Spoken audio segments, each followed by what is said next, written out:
Hi ಎಲ್ರಿಗೂ ನಮಸ್ಕಾರ, welcome to my channel. ಎಲ್ಲರೂ ಇದ್ದೀರಾ? ಎಲ್ಲರಿಗೂ ಹೊಸ ಬ್ಲಾಗ್ಗೆ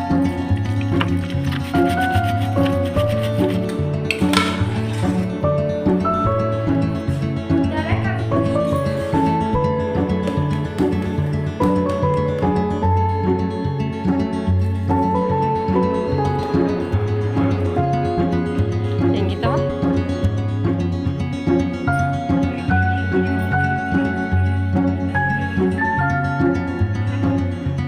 ನನ್ನ ಮಗಳೊಂದು ಸಾಕು.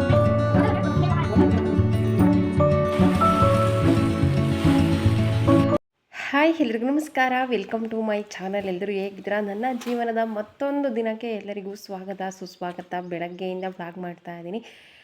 ಫಸ್ಟ್ ಕಸ ಎಲ್ಲ ಗುಡಿಸಿ ನಾನಿವಾಗ ಬಾಗಿಲು ತೊಳೆದು ರಂಗೋಲಿ ಹಾಕಿ ಹಾಲು ಕರೆದು ನನ್ನ ಮಗಳು ಕೈಲಿ ಹಾಲು ಕೊಟ್ಟು ಕಳಿಸ್ತಾ ಇದ್ದೀನಿ, ಡೈರಿಗೆ ಹಾಲು ಹಾಕೋದಕ್ಕೆ ಅಂತ. ಮಾರ್ನಿಂಗ್ ರೂಟೀನ್ ತುಂಬ ಬ್ಯುಸಿ ಆಗಿರುತ್ತೆ. ಮಾರ್ನಿಂಗ್ ಅಂದರೆ ತುಂಬ ಇಷ್ಟ, ಬಟ್ ಸ್ವಲ್ಪ ಕಷ್ಟ, ಅಷ್ಟು ಬ್ಯುಸಿ ಆಗಿರುತ್ತೆ. ಇವಾಗ ನಮ್ಮ ಊರಲ್ಲಿ ಒಂದು ದಿನ ಬಿಟ್ಟು ಒಂದು ದಿನ ನೀರು ಬಿಡ್ತಾರೆ. ನೀರು ಬಿಟ್ಟಾಗಲೇ ನೀರು ಇಟ್ಕೊಳ್ಬೇಕು. ಅದು ಬೆಳಗ್ಗೆ 1 ಅವರ್ ನೀರು ಬಿಡ್ತಾರೆ. ಆವಾಗ ನೀರೆಲ್ಲ ಸ್ಟಾರ್ಟ್ ಮಾಡ್ಕೊಳ್ಬೇಕು. ಮತ್ತೆ ನೀರು ಇಟ್ಕೊಂಡಿಲ್ಲ ಅಂತಂದರೆ ಇನ್ನು ಒಂದಿನ ಬಿಟ್ಟು ಇನ್ನೊಂದು ದಿನವೇ ನೀರು ಬಿಡೋದು. ಹಾಗಾಗಿ ನೀರೆಲ್ಲ ಚೆನ್ನಾಗಿ ಫಸ್ಟು ಸ್ಟೋರ್ ಮಾಡಿಕೊಂಡು ನಂತರ ಮನೆ ಮುಂದೆ ಎಲ್ಲ ಒಂದು ಸಲ ಕ್ಲೀನ್ ಮಾಡ್ಕೊಳ್ತೀನಿ. ಪ್ರತಿದಿನ ತೊಳಿತೀನಿ. ನೀರು ಬಂದಾಗ ಸ್ವಲ್ಪ ಜಾಸ್ತಿ ತೊಳಿತೀನಿ. ಟ್ರೇಗಳೆಲ್ಲ ಸ್ವಲ್ಪ ಧೂಳಾಗ್ಬಿಟ್ಟಿತ್ತು. ಆಲ್ಟ್ರೇಷನ್ ಕೆಲಸ ಮಾಡಿಸ್ಬೇಕಾದ್ರೆ ನಾವು ರೂಮ್ ಕ್ಲೋಸ್ ಮಾಡಿದ್ರೂ ಕೂಡ ಅದ್ರ ಮೇಲೆ ಹೋಗಿ ಡಸ್ಟ್ ಕೂರ್ತಾನೆ ಇತ್ತು.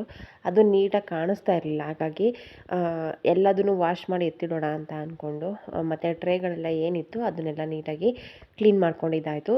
ನಾನು ಜಾಸ್ತಿ ಕೆಲಸ ನೀರು ಬಿಟ್ಟಾಗಲೇ ಮಾಡ್ಕೊಳ್ತೀನಿ. ಆವಾಗ ನೀರು ಎಷ್ಟು ಬೇಕಾದ್ರೂ ಬಳಸ್ಬೋದು ಮತ್ತು ನೀಟಾಗಿ ಕ್ಲೀನ್ ಆಗುತ್ತೆ.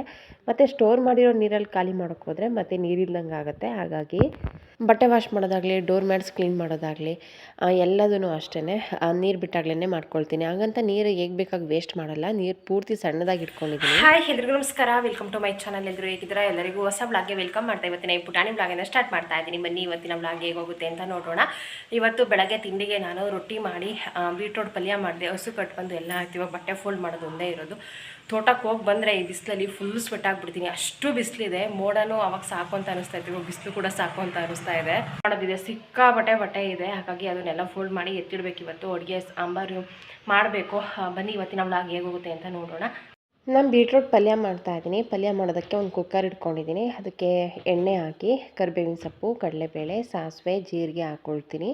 ನಾನು ಇದನ್ನು ತೋಟಕ್ಕೆ ಹೋಗೋಕ್ಕಿಂತ ಮುಂಚೆಲೇ ನಾನು ರೆಸಿಪಿ ಶೂಟ್ ಮಾಡ್ಕೊಂಡಿದ್ದೆ. ಬಟ್ ವ್ಲಾಗ್ ಸ್ಟಾರ್ಟಿಂಗಲ್ಲೇ ಹಾಕಿದರೆ ಬೋರ್ ಆಗಬಹುದು ಅನ್ನೋ ಕಾರಣಕ್ಕೆ ಸ್ವಲ್ಪ ತಡವಾಗಿ ಹಾಕ್ತಾಯಿದ್ದೀನಿ. ನಾನು ಯಾವಾಗಲೂ ಡಿಸ್ಟರ್ಬೆನ್ಸ್ ಇಲ್ಲದೇ ಇದ್ದಾಗ ವಾಯ್ಸ್ ಓವರ್ ಕೊಡ್ತೀನಿ. ಬಟ್ ಇವತ್ತು ಪಕ್ಕದ ತೋಟದಲ್ಲಿ ಕೆಲಸಕ್ಕೆ ಬಂದಿದ್ದಾರೆ. ಕೆಲಸದವ್ರು ಮಾತಾಡ್ತಾನೇ ಇದ್ದಾರೆ. ನಾನು ವೆಯ್ಟ್ ಮಾಡಿದೆ, ಮುಗಿಯುತ್ತೆ ಅವ್ರ ಕೆಲಸ ಅಂತ. ಬಟ್ ಮುಗಿಲಿಲ್ಲ, ಅವ್ರ ಮಾತು ಮುಗಿಲಿಲ್ಲ. ಅದರಲ್ಲೇ ವಾಯ್ಸ್ ಓವರ್ ಕೊಡ್ತಾ ಇದ್ದೀನಿ. ಏನಾದರೂ ಡಿಸ್ಟರ್ಬ್ ಆಗಿದ್ದರೆ ಸಾರಿ. ನಂತರ ಅದಕ್ಕೆ ಈರುಳ್ಳಿ, ಹಸಿರು ಮೆಣಸಿನ್ಕಾಯಿ ಹಾಕ್ಕೊಂಡು ಫ್ರೈ ಮಾಡ್ಕೊಳ್ತೀನಿ. ನಂತರ ಟೊಮೊಟೊ ಹಾಕಿ ಸಾಫ್ಟ್ ಆಗೋವರೆಗೂ ಫ್ರೈ ಮಾಡಿಕೊಂಡು ಗರಂ ಮಸಾಲ, ಅರಿಶಿಣದ ಪುಡಿ, ಧನಿಯಾ ಪುಡಿ ಹಾಕ್ಕೊಂಡಿದ್ದೀನಿ. ಅದಕ್ಕೆ ಕೊತ್ತಂಬರಿ ಸೊಪ್ಪು, ಹಸಿಕಾಯಿ ತುರಿ, ಸ್ವಲ್ಪ ನೀರು ಹಾಕ್ಕೊಂಡು 1 ನಿಮಿಷ ಕುದಿಸ್ಕೊಳ್ತೀನಿ. ನಂತರ ಕಟ್ ಮಾಡಿ ಎತ್ತಿಟ್ಕೊಂಡಿರುವಂತಹ ಬೀಟ್ರೋಟನ್ನು ಹಾಕ್ಕೊಂಡು ಚೆನ್ನಾಗಿ ಮಿಕ್ಸ್ ಮಾಡ್ಕೊಳ್ತೀನಿ. ಅದು ಬೇಯೋದಕ್ಕೆ ಎಷ್ಟು ನೀರು ಬೇಕೋ ಅಷ್ಟು ನೀರನ್ನು ಹಾಕ್ಕೊಳ್ಳೋದು. ರುಚಿಗೆ ಬೇಕಾಗುವಷ್ಟು ಉಪ್ಪನ್ನು ಹಾಕ್ಕೊಂಡು 1-2 ಸ್ಪೂನ್ ಆಗುವಷ್ಟು ಅಕ್ಕಿ ಹಿಟ್ಟನ್ನು ಹಾಕ್ಕೊಂಡು ಅದನ್ನು 1-2 ವಿಷಲ್ ಕೂಗಿಸ್ಕೊಂಡ್ರೆ ಬೀಟ್ರೋಟ್ ಪಲ್ಯ ರೆಡಿ ಆಗುತ್ತೆ.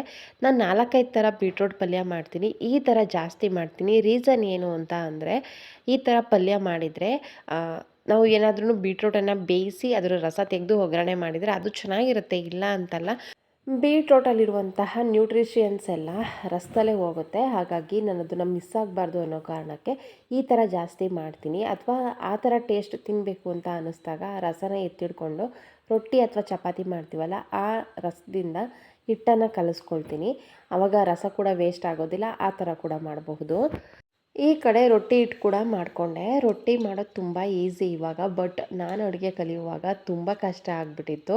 ಈ ಥರ ಮಣೆ ಮೇಲೆ ತೊಟ್ಟಿನೇ ನಮ್ಮ ಕಡೆ ರೊಟ್ಟಿ ಮಾಡೋದು, ಬಳಿಯ ರೊಟ್ಟಿ ಮಾಡಲ್ಲ. ಈ ಥರ ರೊಟ್ಟಿ ತಟ್ಟುವಾಗ ತುಂಬ ಸಲ ಕಷ್ಟಪಟ್ಟಿದ್ದೀನಿ.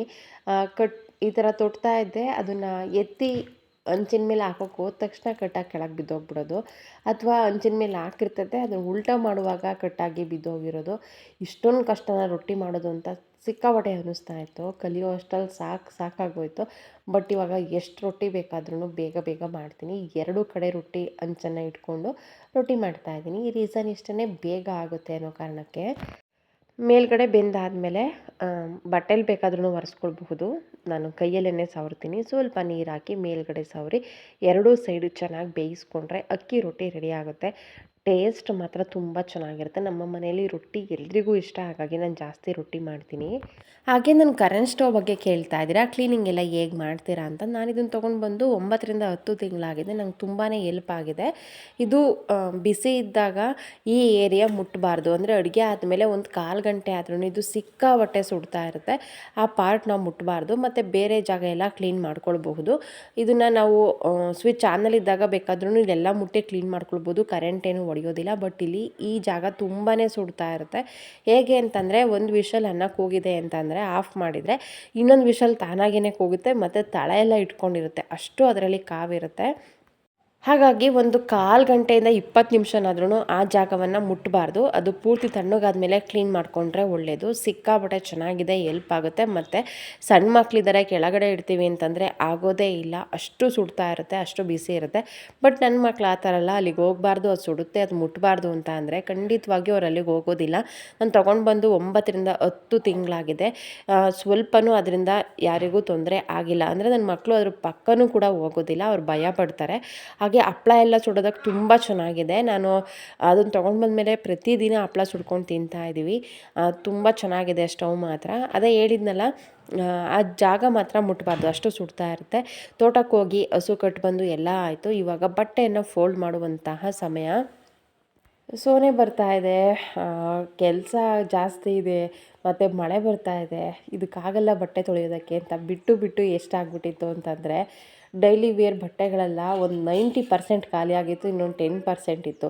ಮತ್ತು ಅದಕ್ಕೆ ಏನಕ್ಕೆ ಫೋಲ್ಡ್ ಮಾಡಿ ಎತ್ತಿಡೋದು ಅಂತ ಆ ಬಟ್ಟೆನ ತೊಗೊಂಡು ಬಂದು ಸೈಡಿಗೆ ಹಾಕಿ ಎಲ್ಲ ಬಟ್ಟೆಗಳನ್ನು ಸಪ್ರೇಟಾಗಿ ಮತ್ತೆ ಕ್ಲೀನ್ ಮಾಡಿ ಎತ್ತಿಡ್ಕೊಳ್ತಾ ಇದ್ದೀನಿ. ಡೀಪ್ ಕ್ಲೀನ್ ಅಲ್ವಾ, ಇದು ಕೂಡ ಡೀಪಾಗಿ ಕ್ಲೀನ್ ಆಗುತ್ತೆ ಅನ್ನೋ ಕಾರಣಕ್ಕೆ. ಇದು ಕಾಣಿಸೋವಷ್ಟು ಸಿಂಪಲ್ ಆಗಿರಲಿಲ್ಲ, ಸಿಕ್ಕಾಪಟ್ಟೆ ಹೆಡ್ಡೇಕ್ ಅನ್ನಿಸ್ತಾ ಇತ್ತು. ನೀವೇನು ಮಂಚದ ಮೇಲೆ ನೋಡ್ತಾ ಇದ್ದೀರಾ ಅದು ಸ್ವಲ್ಪ ಕಾಣಿಸ್ತಾ ಇರ್ಬೋದು, ಬಟ್ ಅದು ಒಳಗೊಳಗೆ ಸಿಕ್ಕಾಪಟ್ಟೆ ಬಟ್ಟೆ ಇದೆ. ಮತ್ತು ಆ ಕಡೆ ಸೈಡ್ ಕೂಡ ಬಟ್ಟೆ ಇದೆ. ಎಲ್ಲರ ಬಟ್ಟೆನೂ ಫೋಲ್ಡ್ ಮಾಡಿ ಎತ್ತಿಟ್ಟು ಸಪ್ರೇಟ್ ಮಾಡಿ ತುಂಬಿಡೋ ಅಷ್ಟರಲ್ಲಿ ಸಂಜೆ ಆಯಿತು. ನಾನು ಇದನ್ನು 12 ಗಂಟೆಲೇನೋ ಕೆಲಸ ಶುರು ಮಾಡಿಕೊಂಡೆ. ಬಟ್ ನಾನು ಕೆಲಸ ಎಲ್ಲ ಮುಗಿಸಿ ಎತ್ತಿಡೋ ಅಷ್ಟರಲ್ಲಿ ಸಂಜೆ ಆಗಿಬಿಟ್ಟಿತ್ತು. ಸಂಜೆ 5:15 ಅಂತ ಅಂದ್ಕೊಳ್ತೀನಿ. ಮಧ್ಯ ಅಡುಗೆ ಕೂಡ ಮಾಡಿದ್ದೀನಿ, ಇಲ್ಲ ಅಂತಲ್ಲ. ಬಟ್ ತುಂಬ ಹೆಡ್ಡೇಕ್ ಅಂತ ಅನ್ನಿಸ್ತಾ ಇತ್ತು. ಅಂದರೆ ಅಷ್ಟು ಬಟ್ಟೆಗಳಾಗ್ಬಿಟ್ಟಿತ್ತು. ನನ್ನ ಮಗಳ ಜೊತೆ ಮಾತಾಡಿಕೊಂಡು, ಆಟ ಆಡಿಕೊಂಡು, ಟಿ ವಿ ನೋಡಿಕೊಂಡು ಕೆಲಸವನ್ನು ಮಾಡಿದೆ. ಟಿ ವಿ ನನ್ನ ಮಗಳು ಇಲ್ಲ ಅಂತಂದರೆ ಸಿಕ್ಕಾಪಟ್ಟೆ ಬೇಜಾರಾಗಿರೋದು. ಏನಾದರೂ ನನ್ನ ವಿಡಿಯೋದಲ್ಲಿ ನಿಮಗೆ ಬೇರೆ ಸೌಂಡ್ ಕೇಳಿಸ್ತಾ ಇದ್ದರೆ ಸಾರಿ. ಅವರು ಕಂಟಿನ್ಯೂಯಸ್ ಮಾತಾಡ್ತಾನೇ ಇದ್ದಾರೆ, ಹಾಗಾಗಿ ಅದು ಸ್ವಲ್ಪ ಕೇಳಿಸ್ತಾ ಇದೆ. ನನಗಿಷ್ಟ ಆಗದೇ ಇರುವಂತಹ ಕೆಲಸ ಅಂದ್ರೇ ಇದು, ಅಂಥದ್ರಲ್ಲಿ ಈ ಕೆಲಸನೇ ಇವತ್ತು ಜಾಸ್ತಿ ಆಗಿಬಿಟ್ಟಿದೆ. ನನಗೊಬ್ಬರು ಕಮೆಂಟ್ ಹಾಕಿದ್ರು, ನಾವೇನು ಮಾಡಿದ್ರು ಅದರಲ್ಲಿ ತಪ್ಪು ಕಂಡುಹಿಡಿತಾರೆ, ನಾವೇನು ಮಾಡಬೇಕು ಅಂತ. ಎಲ್ಲರೂ ಖಂಡಿತ ಮೆಚ್ಸೋದಕ್ಕಾಗೋದಿಲ್ಲ. ಇವಾಗ ಯಾರಾದ್ರೂ ಎಕ್ಸಾಂಪಲ್ ಹೇಳೋದಾದರೆ, ಫೇವ್ರೆಟ್ ಹೀರೋ ಇರ್ತಾರೆ ಅಂತ ಅಂದ್ಕೊಳ್ಳಿ. ಎಷ್ಟು ಜನ ಅವರನ್ನು ಇಷ್ಟಪಡ್ತಾರೆ, ಅವ್ರ ಮೂವಿ ನೋಡ್ತಾರೆ. ಬಟ್ ಅವ್ರು ಏನಾದ್ರೂ ಇಂಟರ್ವ್ಯೂ ಕೊಟ್ಟಾಗ ಕೆಳಗಡೆ ಕಮೆಂಟ್ಸ್ ನೋಡಿ, ಅದರಲ್ಲೂ ಕೂಡ ಒಂದು 7ರಿಂದ 8 ಆದ್ರೂ ಬ್ಯಾಡ್ ಕಮೆಂಟ್ಸ್ ಇರುತ್ತೆ ಅಂತ. ಎಷ್ಟು ಜನ ಇಷ್ಟಪಡ್ತಾರೆ, ಬಟ್ ಅಂಥವ್ರನ್ನು ಕೂಡ ಇಷ್ಟಪಡದೇ ಇರೋರು ಕೂಡ ಇರ್ತಾರೆ. ಅದು ತಪ್ಪು ಅಂತ ನಾನು ಹೇಳ್ತಾ ಇಲ್ಲ. ಕೆಲವರಿಗೆ ಕೆಲವೊಂದು ಇಷ್ಟ ಆಗುತ್ತೆ, ಕೆಲವೊಂದು ಇಷ್ಟ ಆಗೋದಿಲ್ಲ. ಇದ್ರ ಬಗ್ಗೆ ಮುಂದೆ ಮಾತಾಡ್ತೀನಿ. ಇವಾಗ ಮಜ್ಜಿಗೆ ಸಾಂಬಾರು ಮಾಡ್ತಾಯಿದ್ದೀನಿ. ಅಷ್ಟೆಲ್ಲ ಕೆಲಸ ಮಾಡಿ ಖಂಡಿತ ಬೇರೆ ಸಾಂಬಾರು ಮಾಡೋವಷ್ಟು ಎನರ್ಜಿ ಇರಲಿಲ್ಲ. ಜೊತೆಗೆ ಬಸ್ಸಾರು, ಈ ಥರ ತರಕಾರಿ ಸಾರು, ಸೊಪ್ಪಿನ ಸಾರು ಎಲ್ಲ ಮಾಡಾಗಿತ್ತು.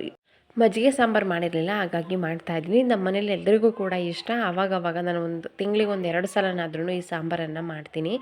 ತುಂಬಾ ಚೆನ್ನಾಗಿರುತ್ತೆ. ರೆಸಿಪಿ ಆಲ್ರೆಡಿ ಶೇರ್ ಮಾಡಿದ್ದೀನಿ.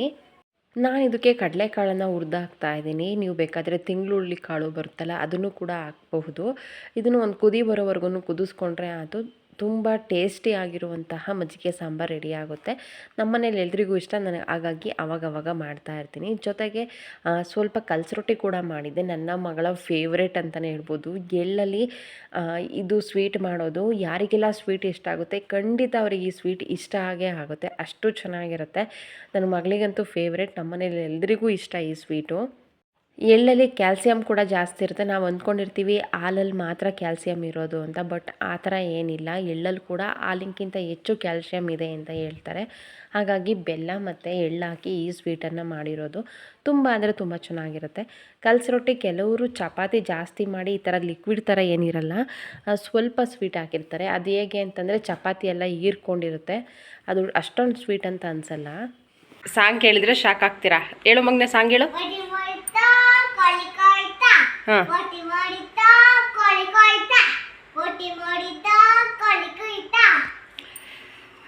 ಗೊತ್ತಾಗಿರ್ಬೋದು ಅಂತ ಅಂದ್ಕೊಂಡಿದ್ದೀನಿ ಸಾಂಗ್ ಯಾವ್ದು ಆಡ್ತಾ ಇದ್ದಾಳೆ ಅಂತ. ನಿಮಗೆ ಗೊತ್ತಿದ್ರೆ ಕಮೆಂಟಲ್ಲಿ ಹೇಳಿ ಆಯಿತಾ. ಹೇಳು ಮಗನೇ, ಇನ್ನೊಂದ್ಸಲ ಸಾಂಗ್ ಹೇಳು.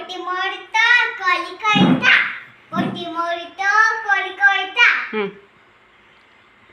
ಅಷ್ಟೇನಾ? ಎರಡೇ ಲೈನ್ ಅಲ್ಲ, ಒಂದೇ ಲೈನಾ? ಅದೇ ರಿಪೀಟ್ ಹೇಳ್ತಾಳೆ, ಅದೇ ಸಾಂಗ್ ಅಂತೆ ಅಲ್ವಾ? ಅಡುಗೆ ಊಟ ಎಲ್ಲ ಮುಗಿಸ್ಕೊಂಡು ಬೆಡ್ ಮೇಲೆ ಬಟ್ಟೆ ಫೋಲ್ಡ್ ಮಾಡಿರೋದಲ್ವ, ಹಾಗಾಗಿ ಅದೊಂದು ಸಲ ಎಲ್ಲ ತೆಗೆದು ಕ್ಲೀನ್ ಮಾಡ್ಕೊಂಡು ಕಸ ಗುಡಿಸೋಣ ಅಂತ ಅಂದ್ಕೊಂಡು ಅದನ್ನೆಲ್ಲ ಕ್ಲೀನ್ ಮಾಡ್ತಾಯಿದ್ದೆ. ಅದೇ ಹೇಳ್ತಾ ಇದ್ನಲ್ಲ, ಯಾರನ್ನೂ ಕೂಡ ನಾವು ಮೆಚ್ಚೋದಕ್ಕೆ ಖಂಡಿತ ಆಗೋದಿಲ್ಲ. ನಮ್ಮ ಕೆಲಸನ ಏನಿದೆ ಅದನ್ನು ನಾವು ಮಾಡಬೇಕು. ಹಾಗಂತ ಬೇರೆಯವ್ರಿಗೆ ತೊಂದರೆ ಕೊಡಬೇಕಂತಲ್ಲ, ಬೇರೆಯವ್ರಿಗೆ ತೊಂದರೆ ಕೊಡದೆ ನಮಗೆ ನಮ್ಮ ಕೆಲಸ ಏನಿದೆ ಅದನ್ನು ನಾವು ಮಾಡ್ಕೊಂಡು ಹೋಗಬೇಕು. ಅದನ್ನು ಕೆಲವ್ರು ಇಷ್ಟಪಡ್ತಾರೆ, ಕೆಲವ್ರು ಇಷ್ಟಪಡಲ್ಲ. ಅದು ನಮ್ಮ ಕೈಯಲ್ಲಿಲ್ಲ, ಅದು ಅವ್ರ ಮನಸ್ಥಿತಿಗೆ ಬಿಟ್ಟಿದ್ದು. ನಾವೇನು ಮಾಡ್ಬೋದು ಅಂತಂದರೆ ನಮ್ಮ ಮನಸ್ಥಿತಿಯನ್ನು ಬದಲಾಯಿಸ್ಕೊಳ್ಬಹುದು. ಅವ್ರು ಆ ಥರ ಯೋಚನೆ ಮಾಡ್ತಾರೆ, ಈ ಥರ ಯೋಚನೆ ಮಾಡ್ತಾರೆ ಅನ್ನೋದನ್ನು ಖಂಡಿತ ಬಿಡೋಣ. ನಾವು ಪಾಸಿಟಿವ್ ಆಗಿ ಯೋಚನೆ ಮಾಡೋಣ. ಅವ್ರು ಕೇಳ್ಕೊಂಡಿದ್ದನ್ನು ನೆರವೇರಿಸಿಲ್ಲ ಅಂತಂದರೆ ದೇವರನ್ನೇ ಬಿಡೋದಿಲ್ಲ, ಬೈತಾರೆ. ಅಂಥದ್ರಲ್ಲಿ ನಮ್ಮನ್ನು ಬಿಡ್ತಾರೆ? ನಮ್ಮನ್ನು ಖಂಡಿತ ಬೈತಾರೆ. ಅವ್ರು ಏನಾದರೂ ಮಾಡ್ಕೊಳ್ಳಿ, ನಾವಿಬ್ಬರಿಗಂತೂ ಕಣ್ಣು ತಪ್ಪಿಸೋದಕ್ಕಾಗೋದಿಲ್ಲ. ಒಂದು ನಮ್ಮ ಆತ್ಮ, ಇನ್ನೊಂದು ಪರಮಾತ್ಮ. ಅಂದರೆ ನಮ್ಮ ಮನಸ್ಸಾಕ್ಷಿಗೆ ಗೊತ್ತು ನಾವೇನು ಮಾಡ್ತಾ ಇದ್ದೀವಿ, ಅದು ಸರಿನಾ, ಅದು ತಪ್ಪಾ, ಮಾಡಬೇಕಾ ಮಾಡಬಾರ್ದ, ಎಲ್ಲದೂ ಗೊತ್ತು. ಮತ್ತು ದೇವ್ರಿಗೆ ಗೊತ್ತು. ದೇವ್ರಿಗೆ ಗೊತ್ತಿಲ್ಲದೆ ನಾವು ಬೇಕಾದರೆ CC ಕ್ಯಾಮ್ರಾ ಬೇಕಾದರೆ ಗೊತ್ತಿಲ್ಲದೆ ಏನಾದರೂ ಮಾಡಬಹುದೇನೋ, ಬಟ್ ನಮ್ಮ ಆತ್ಮಕ್ಕೆ ಪರಮಾತ್ಮಕ್ಕೆ ಗೊತ್ತಿಲ್ಲದೆ ಯಾವುದೇ ಕೆಲಸ ಮಾಡೋಕ್ಕಾಗಲ್ಲ. ನಾನು ಮುಂಚೆ ಆ ಥರ ಎಲ್ಲ ತುಂಬ ಯೋಚನೆ ಮಾಡ್ತಾಯಿದ್ದೆ. ಯಾಕೆ ಈ ಥರ ಯೋಚನೆ ಮಾಡ್ತಾರೆ, ನನ್ನ ಬಗ್ಗೆ ಯಾಕೆ ಮಾತಾಡ್ತಾರೆ, ಯಾಕೆ ಕೆಟ್ಟದಾಗಿ ಥಿಂಕ್ ಮಾಡ್ತಾರೆ, ನಾನೇನು ಮಾಡಿದ್ದೀನಿ, ನಾನು ಸರಿಯೇ ಇದ್ದೀನಲ್ಲ, ಇದ್ರೂ ಯಾಕೆ ಮಾತಾಡ್ತಾರೆ, ಈ ಥರ ಸಿಕ್ಕಾಪಟ್ಟೆ ಯೋಚನೆ ಮಾಡಿದ್ದೀನಿ. ತಲೆನೋವು ಬರೋವರೆಗೂ ಯೋಚನೆ ಮಾಡಿದ್ದೀನಿ, ಬೇಜಾರು ಮಾಡ್ಕೊಂಡಿದ್ದೀನಿ, ಹತ್ತಿದ್ದೀನಿ. ಆ ಸಂದರ್ಭನ ಚೇಂಜ್ ಮಾಡೋಕ್ಕಾಗಲ್ವಲ್ಲ ಅಂತ ಬೇಜಾರು ಕೂಡ ಆಗಿದೆ. ಅಂದರೆ ಆ ಸಂದರ್ಭ ಚೇಂಜ್ ಮಾಡೋಕ್ಕಾಗಲ್ಲ, ಬಟ್ ನಮ್ಮ ಮನಸ್ಥಿತಿಯನ್ನು ನಾವು ಖಂಡಿತ ಚೇಂಜ್ ಮಾಡಬಹುದು. ಏನಾದರೂ ಮಾಡ್ಕೊಳ್ಳಿ ಗುರು, ನಾನು ಇರೋದೇ ಹೀಗೆ, ನಾನು ಯಾರಿಗೂ ತೊಂದರೆ ಕೊಡಲ್ಲ. ಬಟ್ ನಾನು ಮಾಡೋದು ಅವ್ರಿಗೆ ಇಷ್ಟ ಆಗಿಲ್ಲ ಅಂತಂದರೆ ನಾನು ಏನೂ ಮಾಡೋಕ್ಕಾಗಲ್ಲ. ನಾನು ಇರೋದೇ ಹೀಗೆ, ನಾನು ಹೀಗೇ ಇರ್ತೀನಿ. ನಾನು ಯಾರಿಗೂ ಮೋಸ ಮಾಡಿಲ್ಲ, ಮೋಸ ಮಾಡಲ್ಲ, ತೊಂದರೆ ಕೊಡಲ್ಲ. ನನ್ನ ಪಾಡಿಗೆ ನನ್ನ ಕೆಲಸ ಮುಗಿಸ್ಕೊಂಡು ನಾನು ಇರ್ತೀನಿ. ನಿನಗೆ ನಾನು ಇಷ್ಟ ಆದರೆ ನೀನು ಮಾತಾಡಿಸು, ನನಗಿಷ್ಟ ಆಗಿಲ್ವಾ ನೀನು ಬಿಟ್ಟಾಕು, ಅಷ್ಟೇ. ಮನೇಲಿ ಕೆಲಸ ಮುಗಿಸಿ ತೋಟಕ್ಕೆ ಹೋಗಿ ಹಸು ಹಿಡ್ಕೊಂಡು ಬಂದು ಹಾಲು ಕರಿಬೇಕು. ನಮಗೆ ಗೊತ್ತಿರುತ್ತೆ ನಾವು ಏನು ಕೆಲಸ ಮಾಡ್ತಾಯಿದ್ದೀವಿ ಅದು ಸರಿನಾ ತಪ್ಪಾ ಅಂತ. ಸರಿ ಅಂತ ಗೊತ್ತಿದ್ದರೆ ನಮ್ಮ ಆತ್ಮ ಅದನ್ನು ಒಪ್ಕೊಂಡ್ರೆ ದೇವರು ಅದನ್ನು ಒಪ್ಪುತ್ತೆ ಅಂತ ನಮಗೆ ಅನಿಸಿದರೆ ನಾವು ಯೋಚನೆ ಮಾಡೋದೇ ಬೇಡ. ಇವಾಗ ಸಂಜೆ ಚುರುಮುರಿ ಮಾಡ್ತಾಯಿದ್ದೀನಿ, ಒಂದು ವಾರಕ್ಕಾಗೋವಷ್ಟು ಮಾಡಿ ಎತ್ತಿಡ್ತೀನಿ. ಸ್ವಲ್ಪ ಜಾಸ್ತಿನೇ ಮಾಡ್ತಾಯಿದ್ದೀನಿ. ಬಾಣಲೆಗೆ ಎಣ್ಣೆ ಹಾಕಿ, ಎಣ್ಣೆ ಬಿಸಿ ಆದಮೇಲೆ ಕೊಬ್ಬರಿ ಹಾಕ್ಕೊಂಡು ಅದನ್ನು ಫ್ರೈ ಮಾಡ್ಕೊಂಡಿದ್ದೀನಿ. ಕೊಬ್ಬರಿ ಚೆನ್ನಾಗಿ ಫ್ರೈ ಆದಮೇಲೆ ಅದಕ್ಕೆ ಬೆಳ್ಳುಳ್ಳಿ ಜಾಸ್ತಿನೇ ಹಾಕಿದ್ದೀನಿ, ಅಂದರೆ ಚುರುಮುರಿ ಜಾಸ್ತಿ ಮಾಡ್ತಾಯಿದ್ದೀನಿ. ಹಾಗಾಗಿ ಒಣಮೆಣ್ಸಿನ್ಕಾಯಿ, ಕರಿಬೇವಿನ ಸೊಪ್ಪು, ಸಾಸಿವೆ, ಜೀರಿಗೆ ಇಷ್ಟನ್ನು ಹಾಕ್ಕೊಂಡು ಫ್ರೈ ಮಾಡ್ಕೊಳ್ತೀನಿ. ಅದು ಚೆನ್ನಾಗಿ ಫ್ರೈ ಆಗಬೇಕು. ಬೆಳ್ಳುಳ್ಳಿ ಎಲ್ಲ ಚೆನ್ನಾಗಿ ಫ್ರೈ ಆಗಿ ಆದಮೇಲೆ ಅದಕ್ಕೆ ರುಚಿಗೆ ಬೇಕಾಗುವಷ್ಟು ಉಪ್ಪು, ಖಾರದ ಪುಡಿ ಹಾಕ್ಕೊಂಡಿದ್ದೀನಿ, ಸ್ವಲ್ಪ ಅರಿಶಿನದ ಪುಡಿ. ತುಂಬ ಸಿಂಪಲ್, ಎಲ್ಲರೂ ಮಾಡೋ ರೀತಿಯೇ ನಾನು ಮಾಡಿರೋದು, ಬಟ್ ಟೇಸ್ಟ್ ತುಂಬಾ ಚೆನ್ನಾಗಿರುತ್ತೆ. ಚುರುಮುರಿ ಮಾಡಿ ಏರ್ಟೈಟ್ ಕಂಟೈನರಲ್ಲಿ ಎತ್ತಿಡ್ಕೊಂಡ್ರೆ ತುಂಬ ಕ್ರಿಸ್ಪಿ ಆಗಿರುತ್ತೆ. ಒಂದು ವಾರದವರೆಗೂ ಇದು ಬರುತ್ತೆ. ಇವಾಗ ಚೆನ್ನಾಗಿ ಎಲ್ಲದನ್ನು ಮಿಕ್ಸ್ ಮಾಡ್ಕೊಳ್ತೀನಿ. ಕಡಲೆ ಕೂಡ ಹಾಕ್ಕೊಂಡು ಚೆನ್ನಾಗಿ ಮಿಕ್ಸ್ ಮಾಡ್ಕೊಳ್ತೀನಿ. ಅದಕ್ಕೆ ಉಪ್ಪು, ಖಾರ, ಎಣ್ಣೆ, ಒಗ್ಗರಣೆ ಎಲ್ಲ ಚೆನ್ನಾಗಿ ಹಿಡಿದ್ರೆ ತುಂಬ ಚೆನ್ನಾಗಿರುತ್ತೆ. ಮತ್ತು ಚೆನ್ನಾಗೆಲ್ಲ ಫ್ರೈ ಆದಮೇಲೆ ಕರೆದಿಟ್ಕೊಂಡಿರುವಂತಹ ಕಡಲೆ ಬೀಜ ಮತ್ತು ಖಾರನ ಹಾಕ್ಕೊಂಡು ಮತ್ತೆ ಎಲ್ಲದನ್ನು ಚೆನ್ನಾಗಿ ಒಗ್ಗರಣೆಯಲ್ಲಿ ಮಿಕ್ಸ್ ಮಾಡ್ಕೊಳ್ತೀನಿ. ಈಗ ಅರ್ಧ ಒಗ್ಗರಣೆನ ಎತ್ತಿಡ್ಕೊಳ್ತೀನಿ, ಇನ್ನರ್ಧ ಒಗ್ಗರಣೆ ಬಾಣಲೆಲೆ ಬಿಟ್ಟು ಅದಕ್ಕೆ ಫಸ್ಟು ಮಂಡಕ್ಕಿ ಹಾಕಿ ಮಿಕ್ಸ್ ಮಾಡ್ಕೊಳ್ತೀನಿ. ಎರಡೂ ಚುರುಮುರಿ ಕೂಡ ತುಂಬಾ ಚೆನ್ನಾಗಿರುತ್ತೆ. ಅವಲಕ್ಕಿನೂ ಅಷ್ಟೇ ಮತ್ತು ಮಂಡಕ್ಕಿನೂ ಅಷ್ಟೇ. ಹಾಗಾಗಿ ಫಸ್ಟ್ ಇದಕ್ಕೆ ಮಂಡಕ್ಕಿ ಹಾಕ್ಕೊಂಡು ಎಲ್ಲದನ್ನು ಮಿಕ್ಸ್ ಮಾಡಿಕೊಂಡೆ. ಬೇಕಾದರೆ ನೀವು ಇವಾಗ ಸ್ವಲ್ಪ ಉಪ್ಪು ಖಾರ ನೋಡಿ ಅಡ್ಜಸ್ಟ್ ಮಾಡ್ಕೊಳ್ಬಹುದು, ಏನಾದರೂ ಕಡಿಮೆ ಆಗಿದರೆ. ಎಲ್ಲ ಕರೆಕ್ಟ್ ಇತ್ತು, ನಾನು ಅದಕ್ಕೇನು ಮತ್ತೇನು ಅದನ್ನು ಆ್ಯಡ್ ಮಾಡಿಲ್ಲ. ಮತ್ತು ಅದನ್ನು ಮಿಕ್ಸ್ ಮಾಡಿ ಎತ್ತಿಟ್ಕೊಂಡೆ. ಮತ್ತು ಇನ್ನು ಅರ್ಧ ಒಗ್ಗರಣೆನ ಬಾಣಲೆಗೆ ಹಾಕ್ಕೊಂಡು ಲೋ ಫ್ಲೇಮಲ್ಲಿ ಇಟ್ಕೊಂಡು ಮತ್ತೆ ಒಂದು 2 ನಿಮಿಷ ಅವಲಕ್ಕಿ ಎಲ್ಲ ಹಾಕಿ ಚೆನ್ನಾಗಿ ಮಿಕ್ಸ್ ಮಾಡಿಕೊಂಡೆ. ಈ ರೀತಿ ಮಾಡೋದ್ರಿಂದ ತುಂಬ ಕ್ರಿಸ್ಪಿಯಾಗಿ ಬರುತ್ತೆ, ಜೊತೆಗೆ ಉಪ್ಪು ಖಾರ ಎಲ್ಲ ತುಂಬ ಚೆನ್ನಾಗಿ ಇಟ್ಕೊಳ್ಳುತ್ತೆ. ಮಂಡಕ್ಕಿದೇನು ನಾವು ಒಗ್ಗರಣೆ ಮಾಡ್ಕೊಂಡಿದ್ದೀವಿ, ಚುರುಮುರಿ ಮಾಡಿದ್ದೀವಿ. ಅದಕ್ಕೆ ಬೇಕಾದರೆ ಹಸಿ ಚುರುಮುರಿ ಥರ ಈರುಳ್ಳಿ, ಕ್ಯಾರೆಟ್ ತುರಿ ಮತ್ತು ಟೊಮೊಟೊ ಎಲ್ಲ ಮಿಕ್ಸ್ ಮಾಡ್ಕೊಂಡು ತಿಂದರೆ ಇನ್ನೂ ಚೆನ್ನಾಗಿರುತ್ತೆ. ನಾನು ಆ ಥರ ಕೂಡ ಮಾಡ್ಕೊಂಡು ತಿಂದೆ, ತುಂಬ ಚೆನ್ನಾಗಿತ್ತು. ಇದಾಗಿತ್ತು ಇವತ್ತಿನ ವ್ಲಾಗ್. ನಿಮಗೆ ಇಷ್ಟ ಆಗಿದೆ ಅಂತ ಅಂದ್ಕೊಂಡಿದ್ದೀನಿ. ಇಷ್ಟ ಆದರೆ ಲೈಕ್ ಮಾಡಿ, ಶೇರ್ ಮಾಡಿ, ಸಬ್ಸ್ಕ್ರೈಬ್ ಆಗಿ. ಸಿಗ್ತೀನಿ ಮುಂದಿನ ಹೊಸ ವ್ಲಾಗಲ್ಲಿ. Thank you.